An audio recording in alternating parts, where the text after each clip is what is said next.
This is a 1963 Buick LeSabre convertible. We just did a front to back custom dual exhaust system. This one's really tight. They don't get much tighter than this. You can see it's tucked up in there. It goes outside the frame. You gotta try to clear the tire there. There's just no room for air there at all. It's got the X frame.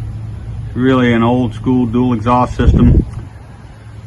Did a really nice job with some Magnaflow mufflers. Got some V-band clamps there so you can take it on and off. It's all bolted to the frame so it comes in and out of there real easy. It's got the wide open straight through Magnaflow mufflers on it. Customer doesn't want it really loud, just wants a nice clean tone to it. Something to give it a little bit of rumble, not too much. So you can really see how they didn't give you a whole lot of room back then to put the pipes in there. Just give you kind of an idea there. And there's some more V-band flanges there to get the tailpipes in and out. The original muffler went in the middle here, with dual in, dual out, but we put them up front there, kind of like on the Impalas. That's how they were done.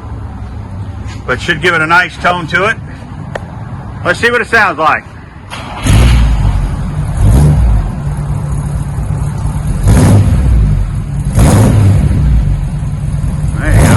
Pretty smooth, little mellow tone.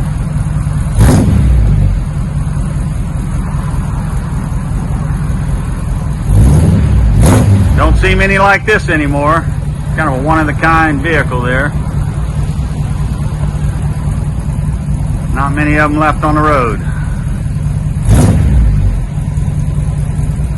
That sounds really good. Burn like a kitten.